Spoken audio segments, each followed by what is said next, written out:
Hi, I'm Eddie Warman, here with RUTV, meeting up with club baseball star Peter Ibarra. Hey Pete, how's it going? Pretty good. How about you? Pretty good. How's the season gone so far? It's gone good. We just had our first conference games this weekend against TCNJ. We swept, so we're off to a good start. Perfect. Well, what everyone really wants to know is about how to pitch. You ready to take this off? I'm ready to go. All right. So Pete, can you take us through our proper stance when we go through a windup? Sure. The thing you want to do with pitching is stay comfortable and be balanced.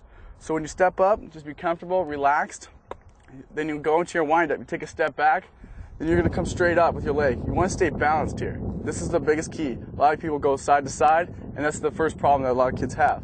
So you stay balanced, you follow through, your landing's here. You want to keep your elbow above your shoulder to prevent injuries, and as you follow through, again, stay balanced, and you're going right through the home plate.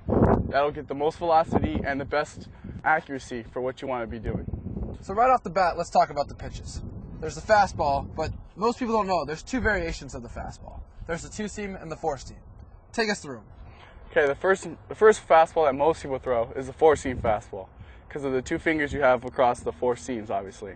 Now this fastball is a straighter fastball, and this one tends to be a little bit faster than your two-seam because it has less movement and just gets right there.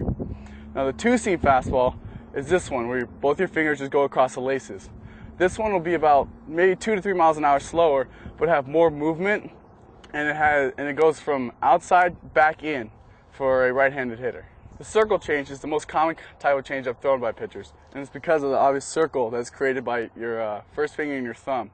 Now when throwing it, it's going to look just like a fastball, but because of the grip, the ball is going to slow down right as it gets close to the plate and obviously fool the hitter because of the change of speeds. Now the curveball is a different type of grip, different than the fastball and changeup. What you're going to do is come across the seams and kind of almost angle the ball in your finger, and by doing that, when you bring the curveball across and you snap it, you'll actually see a little dot on the ball, and that's just the rotation, and because of that rotation, the ball is actually going to curve as it goes towards the plate. When you're throwing it, as your arm is going through the motion and reaching the end right before you release, you want to flick your wrist, and by doing that, that's what causes the ball to spin in kind of like that diagonal motion, which gives the ball the curve that goes down and away from a right-handed hitter.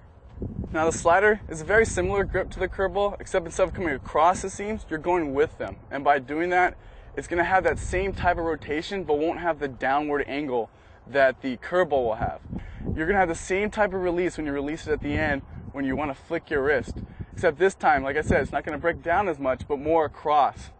It's going to be a little bit slower than the fastball, so it's the change of speed is going to again fool the hitters, but then it's also going to slide across, and it's that movement and similarity to the fastball that is what mainly gets the hitters.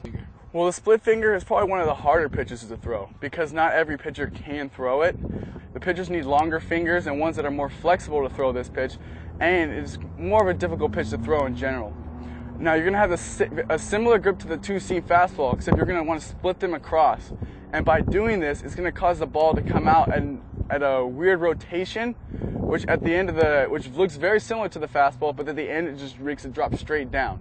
And by doing this, because of the similarity and even in speed and rotation to the fastball, it's that last-minute break which really fools the hitters.